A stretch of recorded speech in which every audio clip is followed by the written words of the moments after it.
NDTV का एक और बड़ा खुलासा, आतंकी आदिल ने पाकिस्तानी आतंकियों को दी थी मदद, पहलगाम हमले के लिए पाकिस्तानी आतंकियों को भारत में घुसाया था।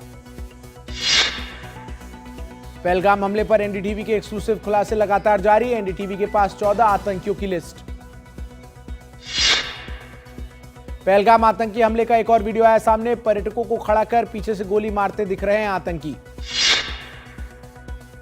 पंजाब के फिरोजपुर सेक्टर में एक बीएसएफ जवान गलती से अंतर्राष्ट्रीय सीमा पार कर पाकिस्तान चला गया था, जिसके बाद पाकिस्तानी रेंजर्स ने उसे हिरासत में ले लिया था। अब इस बात को 80 घंटे से ज्यादा हो गए, लेकिन अभी तक जवान को वापस पाकिस्तान की तरफ से नहीं भेजा गया है। पाकिस्तान की ओर से एलओसी पर भारतीय सेना की पोस्टों पर फायरिंग, सेना ने की जवाबी फायरिंग। राजौरी समेत कई सीमावर्ती इलाकों में लगातार गश्त लगाते सुरक्षा बल के जवान। कल कुपवाड़ा में एक और आतंकी का घर गिराया गया, आतंकी का नाम फारूक अहमद, अब तक उसके घर को पहचान कर गिराया गया। सूत्रों के मुताबिक केंद्रीय गृह मंत्रालय ने पहलगाम आतंकी हमले की जांच एनआईए को सौंप दी है। पहलगाम आतंकी हमले के बाद से नेशनल इन्वेस्टिगेटिव एजेंसी की टीम वारदात की जगह पर मौजूद है, जिसमें फॉरेंसिक टीम और इन्वेस्टिगेटिव टीम भी शामिल है। पाकिस्तान पर हमला करते हुए पूर्व केंद्रीय मंत्री अनुराग ठाकुर ने कहा कि जिस देश में रोटी के भी लाले पड़े हैं, पानी बंद होने के बाद जो होगा वो पाकिस्तान भी जानता है। छत्तीसगढ़ और तेलंगाना की सीमा पर नक्सलियों के खिलाफ बड़ा ऑपरेशन जारी, बीजापुर में 10,000 जवानों से घिरी नक्सली बटालियन, हिडमा, देवा और दामोदर जैसे बड़े नक्सली भी घेर। पहलगाम हमले पर भारत के एक्शन से पाकिस्तान बौखला गया है और लगातार सीज फायर का उल्लंघन कर रहा है। पहलगाम आतंकी हमले के बाद भारतीय सुरक्षा बलों ने सीमा पर चौकसी बढ़ा दी है, एलओसी पर सेना ड्रोन के जरिए भी निगरानी कर रही है। पूरा देश आतंकियों और उनके आकाओं के खिलाफ खड़ा हो गया, वहीं आतंकियों के खिलाफ लगातार कार्रवाई चल रही है। आतंकियों के ठिकानों को बर्बाद किया जा रहा है, उनकी धरपकड़ के लिए ऑपरेशन चलाए जा रहे हैं। अब तक मिट्टी में मिलाए गए हैं 6 आतंकियों के घर।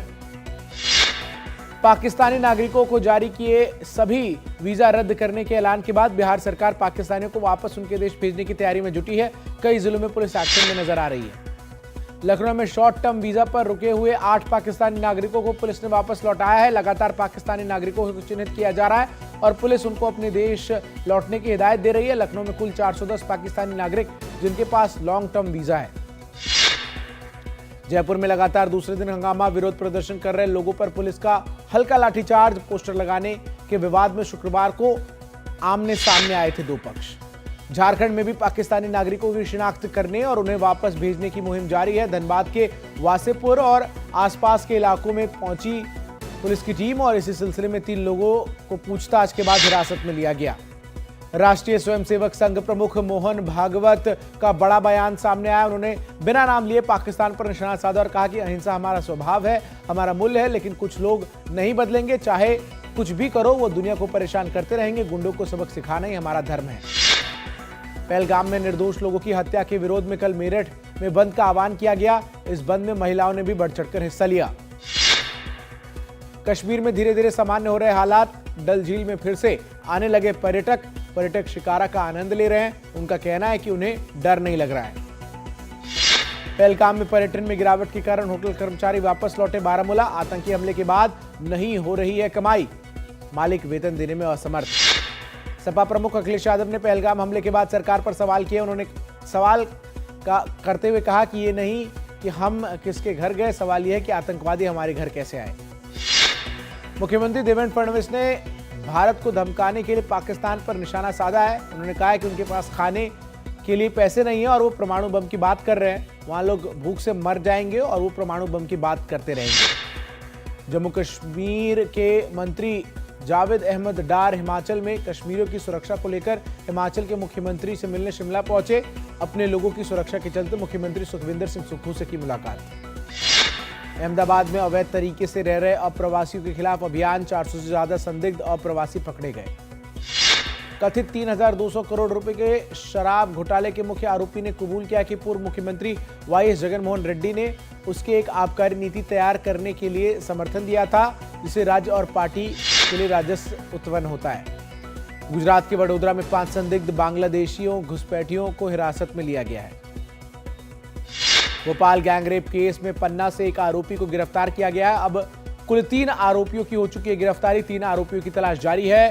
पुलिस ने 3 अलग अलग शहरों में टीमें रवाना की है। राष्ट्रीय स्वयंसेवक संघ प्रमुख डॉक्टर मोहन भागवत ने कल स्वामी विज्ञानंद की पुस्तक द हिंदू मैनिफेस्टो का विमोचन किया। नू में दिल्ली मुंबई एक्सप्रेसवे पर कल बड़ा हादसा हुआ। तेज रफ्तार पिकअप वैन ने मारी थी टक्कर। हादसे में 8 सफाई कर्मचारी की मौत हो गई, वहीं 5 गंभीर रूप से घायल हैं। नशा तस्करों के खिलाफ पंजाब में भगवंत मान सरकार की ओर से चलाए जा रहे अभियान में और तेजी आ रही है। प्रदेश में नशे के कारोबार से जुड़े लोगों को पकड़ने के लिए प्रशासन सख्त कदम उठा रहा है और इसी कड़ी में लगातार एक्शन जारी है। पूर्व क्रिकेटर और बीजेपी के नेता रह चुके गौतम गंभीर को धमकी भरा मेल भेजने के मामले में केंद्रीय जिला पुलिस टीम ने बड़ी सफलता हासिल करते हुए आरोपी की पहचान कर ली है। पकड़े गए युवक का नाम जिग्नेश सिंह परमार है, जिसकी उम्र 21 साल है और वो गुजरात का निवासी है। इंडियाज गॉट लेटेंट केस में यूट्यूबर अपूर्वा मखीजा कल गुवाहाटी पुलिस के सामने पेश हुई। पुलिस ने उनका बयान दर्ज किया। बुलेट ट्रेन परियोजना के लिए गुजरात में NH 48 पर 2x100 मीटर लंबे स्टील ब्रिज का पहला 100 मीटर स्पैन लॉन्च किया गया। पाकिस्तान के इस्लामाबाद से भारत में शादी कर उत्तर प्रदेश के बुलंदशहर के खुर्जा में विजिटर वीजा पर आई मरियम महमूद प्रधानमंत्री मोदी से गुहार लगाते हुए बोली कि मैं मोदी जी को कहना चाहती हूं कि बेटी भले पाकिस्तान की हो मगर मैं बहू हिंदुस्तान की हूं। सरकार ने एयरलाइनों को हवाई क्षेत्र प्रतिबंधों के बीच यात्री हैंडलिंग उपायों को लागू करने का निर्देश दिया ताकि यात्रियों को सुविधा, सुरक्षा और नियामक अनुपालन सुनिश्चित किया जा सके। धनबाद में ATS की बड़ी कार्रवाई।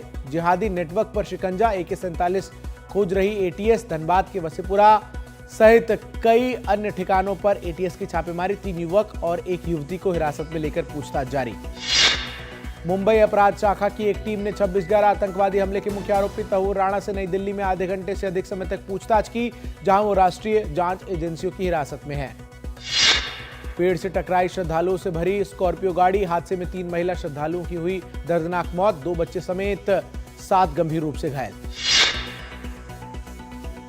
पहलगाम में आतंकी हमले के बाद देश भर में गुस्सा है। हमले में मारे गए सैलानियों को श्रद्धांजलि देने और आतंकवाद के खिलाफ एकजुटता प्रकट करने के लिए लगातार कार्यक्रम हो रहे हैं। इंडिया इस्लामिक कल्चरल सेंटर में भी मारे गए लोगों को श्रद्धांजलि दी गई। मुंबई का 125 साल पुराना एल्फिस्टन ब्रिज अब 2 साल के लिए होने जा रहा है बंद। इसकी जगह लेगा नया और आधुनिक फ्लाईओवर। पाकिस्तान के प्रधानमंत्री शहबाज शरीफ ने एक बार फिर गीदड़ भभकी दी और कहा है कि वो सभी तरह के निष्पक्ष, पारदर्शी और तथ्यपरक जांच का हिस्सा बनने के लिए तैयार हैं। साथ ही एक बार फिर इतने बड़े हमले के बाद शहबाज शरीफ ने कश्मीर का राग अलापा। ईरान और अमेरिका के बीच ओमान में तीसरे दौर की वार्ता पूरी हो गई है। इस वार्ता का फोकस ईरान का परमाणु कार्यक्रम है। अमेरिका तेहरान के परमाणु कार्यक्रम पर रोक लगाना चाहता है। रूसी राष्ट्रपति व्लादिमीर पुतिन ने एक बार फिर यूक्रेन के साथ बिना किसी पूर्व शर्त के बातचीत के लिए तैयार होने की इच्छा जताई है। क्रेमलिन ने शनिवार को कहा कि पुतिन ने मॉस्को में शुक्रवार की बैठक में अमेरिकी दूत स्टीव विटकॉफ से ये बात कही। वहीं अमेरिकी राष्ट्रपति डोनाल्ड ट्रंप ने हाल के दिनों में यूक्रेन के नागरिक क्षेत्रों पर हमले के लिए रूसी राष्ट्रपति व्लादिमीर पुतिन की आलोचना की और कहा है कि शायद वो युद्ध के लिए तैयार रहे। क्रेमलिन ने कल ताजा दावा किया कि रूस ने कुर्स्क के यूक्रेन के कब्जे से पूरी तरह से छुड़ा लिया है। ईरान के बंदरगाह पर कल भीषण धमाका हुआ। धमाके में 4 लोगों की मौत हुई और वहीं 500 से ज्यादा लोग घायल हुए हैं। कई किलोमीटर दूर तक विस्फोट का असर नजर आया। पहलगाम आतंकी हमले में नेपाली युवक की मौत के विरोध में नेपाल की राजधानी काठमांडू में जबरदस्त आक्रोश देखने को मिला। यहां दर्जनों युवाओं ने पाकिस्तानी दूतावास के बाहर प्रदर्शन कर पाकिस्तान के खिलाफ जमकर नारेबाजी की और दूतावास को बंद करने की मांग उठाई। ईसाई कैथोलिक धर्मगुरु पोप फ्रांसिस के शव को कल रोम के सांता मारिया बेसिलिका में दफन किया गया। पोप फ्रांसिस ने अपनी अंतिम इच्छा में कहा था कि उन्हें जमीन में एक साधारण कब्र में दफनाया जाए। सेंट पीटर स्क्वायर पर पोप के अंतिम संस्कार की रस्में करीब 3 घंटे चली। पोप के अंतिम संस्कार में 2.5 लाख लोग जुटे। 170 देशों के प्रतिनिधि पोप के अंतिम दर्शन के लिए पहुंचे। भारतीय राष्ट्रपति द्रौपदी मुर्मू, अमेरिकी राष्ट्रपति डोनाल्ड ट्रंप सहित कई महत्वपूर्ण लोग शामिल हुए। इंडियन प्रीमियर लीग में कल कोलकाता और पंजाब के बीच मुकाबला था। पंजाब ने कोलकाता को 202 रन का लक्ष्य दिया था, लेकिन बारिश के चलते मैच रद्द हो गया और दोनों टीमों को 1-1 अंक दिए गए। आज इंडियन प्रीमियर लीग में सुपर संडे है, यानी 2 मुकाबले। पहला मैच वानखेड़े में मुंबई और लखनऊ के बीच, वहीं दूसरा मैच अरुण जेटली स्टेडियम में दिल्ली बनाम बेंगलुरु का है।